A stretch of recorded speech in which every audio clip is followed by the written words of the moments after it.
I'm 86 years old. I was married to my husband for 54 years before he passed away. And there is something I need to say that most people do not want to hear. You may have married the wrong person, and that does not mean your marriage is over.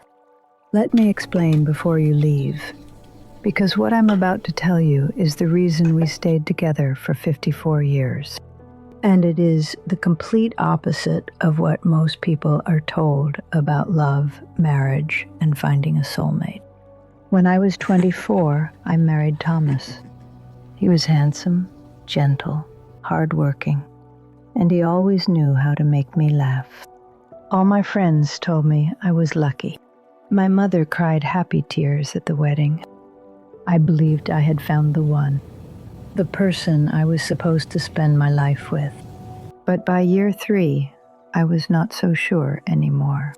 He left dishes in the sink. He stayed quiet when I wanted to talk. Then he wanted to talk when I needed silence.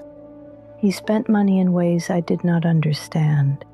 He disciplined our daughter in ways I did not agree with. We argued about his mother. We argued about my friends. We argued about small things that I cannot even remember now. But at the time, those little things felt enormous. I thought I had made a mistake. I thought this is not what marriage is meant to feel like. I must have married the wrong man. I was 27. I had a 2-year-old daughter. And one morning I was having coffee with my neighbor Eleanor, who had been married for 30 years. I told her I was unhappy. I told her maybe Thomas and I were not right for each other. I expected her to comfort me. I expected her to tell me I deserved better. Instead, she laughed. Not cruelly. She laughed like a woman who had already learned something I had not learned yet. Then she said something I never forgot. Honey, we all married the wrong person. The secret is deciding to make them the right person anyway. I did not understand her at the time. Not fully, but now, nearly 6 decades later, I understand exactly what she meant. The person you marry is not the person you stay married to. They cannot be. People change. You change. Life changes both of you in ways you cannot predict on your wedding day. The man I married at 24 was not the man I buried at 78. Thomas at 30 was ambitious, energetic, and impatient. Thomas at 50 was tired, worried about money, and distant. Thomas at 70 was softer, sillier, and held my hand during movies. Thomas at 75 needed me to cut his food and remind him to take his pills. So which Thomas did I marry? All of them. And none of them. And I changed too. At 24, I was shy. At 40, I was opinionated. At 52, I was deeply sad after my mother died. At 60, I became confident. At 73, when I had my first cancer scare, I was terrified. At 80, I had patience I never had when I was younger. If the Thomas I married at 24 had met the woman I became at 52, he might not have recognized me. Maybe he would not have liked me. But we did not get to choose frozen versions of each other. We had to grow, sometimes together, sometimes in different directions. And especially then, we had to keep reaching back for one another. That is what nobody tells you about marriage. Marriage is not about finding someone who completes you. That idea ruins more marriages than it saves. Marriage is about finding someone you are willing to keep choosing, even when they are not easy to choose. There were years when I did not like Thomas very much. I am being honest. There were months when I counted the days until he left for his fishing trips, just so I could have some quiet. There were arguments where I slept on the couch and wondered what my life would be like alone. But I never stopped choosing him. Not because I was a saint. Not because it was easy. But because I had decided our marriage was worth more than my temporary unhappiness.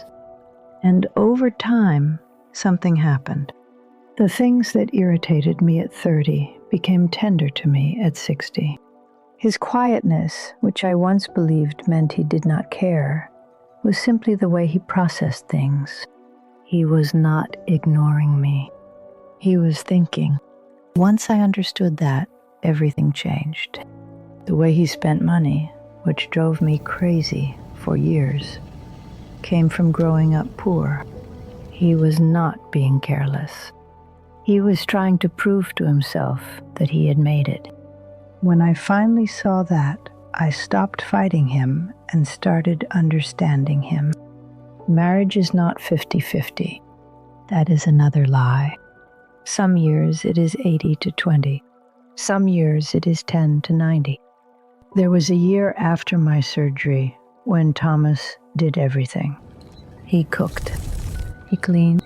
He helped me to the bathroom. I could not give him much except my presence. And he never complained.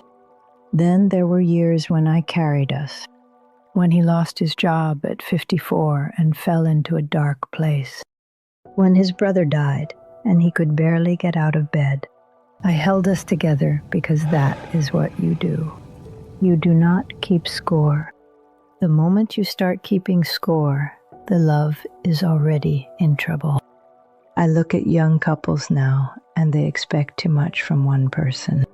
They expect their partner to be their best friend, their therapist, their adventure partner, their co-parent, their financial equal, their intellectual match, and their perfect lover all the time, forever. Nobody can be all of that. Nobody. Thomas was not my best friend. My best friend was Clara. Thomas was not my intellectual match. I read books he would never touch, and he understood engines in ways I never could. We did not want the same things from life half the time, but he was my partner, and that was enough, more than enough. I am 86 now. Thomas has been gone 8 years, and I miss him every single day, not because he was perfect. He was not.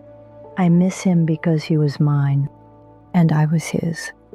We built a life together. We raised a daughter.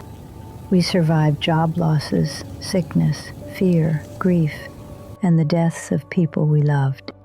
We laughed until we cried, and we cried until we found a way to laugh again. Did I marry the right person? I do not think that question matters. I married a person. Then both of us decide over and over again to make it right. So if you are in a marriage right now, wondering if you made a mistake, here is what I want you to know. Maybe you did. We all do. Marriage is a mistake you make on purpose. Then you work with everything you have to make it the best mistake of your life. The question is not, did I marry the right person? The question is, am I willing to keep choosing this person when it is hard? Especially when it is hard. Because love is not just a feeling. Love is a choice. And you make that choice every single day. I chose Thomas for 54 years, and I would choose him for 54 more. Now I want to ask you something. Do you believe marriage is about finding the perfect person or choosing an imperfect person every day? Tell me what you think in the comments. And if this story made you think about love, marriage, or someone you once chose, subscribe for more honest life lessons from people who have lived long enough to know what really matters.